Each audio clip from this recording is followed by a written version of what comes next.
Hey everyone, today we are going to study about the conciliation. What is the conciliation we will see in this video, and we will discuss the law relating to appointment and removal of the conciliator. So let's see.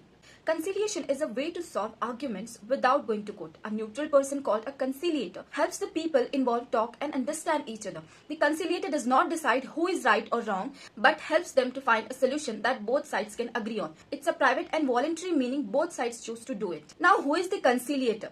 A conciliator is a neutral person who helps people resolve their disputes. They don't take sides or make decisions, but help the parties talk, negotiate, and agree on a solution. Conciliators usually have experience in handling conflicts and guiding people to reach agreement. A conciliator is typically someone with expertise and experience in dispute resolution, negotiation, and conflict management. Under the Arbitration and Conciliation Act, how the conciliators are appointed. Now let's see under the Arbitration and Conciliation Act, how the conciliators are appointed. First one is the number of conciliators. Section 63 of this act, usually there is one conciliator. The parties can agree to have 2 or 3 conciliators if they want. When there are multiple conciliators, they work together. How conciliators are appointed? One conciliator. The parties agree on one person. 2 conciliators. Each party picks one conciliator. In the case of 3 conciliators, each party picks one and they agree on a third person to be in charge. Now let's see how they get help with the appointment. Parties can ask an institution or a person to help choose conciliators. They can recommend names or directly appoint conciliators. The chosen institution or person must ensure the conciliators are fair, independent, and neutral. It's also good to have a conciliator from a different nationality than the parties. Now the role of conciliators. What is the role of conciliators? Let's see. Conciliators help the parties talk, understand each other and find a solution. They are neutral, fair and skilled in handling disputes. The Arbitration and Conciliation Act provides clear guidelines on appointing conciliators to ensure the process is fair and effective. Parties have flexibility in choosing 1, 2 or 3 conciliators and can seek help from institutions to make the appointments. Now let's see the termination of conciliation proceedings. Under section 76 of this act, conciliation proceedings can end in 4 ways. First one is the settlement agreement signed. Section 76A, the proceedings end when the parties sign a settlement agreement. The end date is the date of the agreement. Second way to terminate the conciliation is the conciliator's declaration. Section 76B, the proceedings end when the conciliator declares in writing that further efforts are pointless.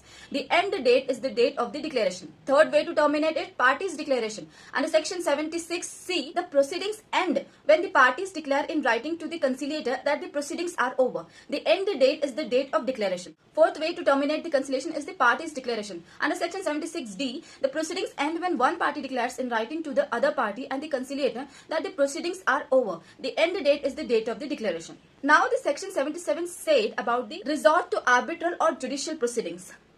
Generally, parties can't start arbitration or court proceedings about the same dispute while the conciliation is ongoing. However, in urgent cases, a party can start such proceedings if they think it's necessary to protect their rights. Section 78 says about the cost cover. First, fees and expenses of the conciliator and witnesses agreed by the parties. Second is the expert advice requested by the conciliator agreed by the parties. Third one is the other assistance, cost for other help as specified in the law. Fourth one is the other expenses related to the conciliation and settlement agreement.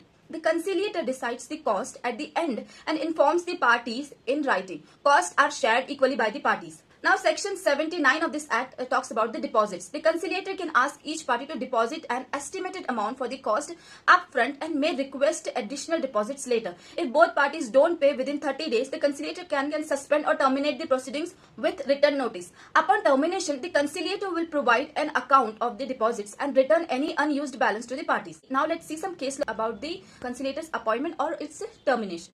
First case is the Haresh Dayaram Thakur versus State of Maharashtra and others, AIR 2000, Supreme Court 2281. The main point was in this case, the conciliator helps the parties to settle their disputes amicably. The conciliator has the freedom to decide the procedure without being bound by strict legal rules. If the parties reach an agreement, the conciliator drafts the terms of settlement and gives it to the parties for feedback.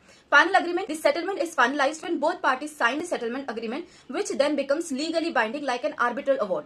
Second case is the Mysore Cement Limited versus Swedala Barmak Limited, AIR 2003, Supreme Court 3493. The main point was in this case that the process involves the conciliator drafting and redrafting the settlement terms based on parties' feedback.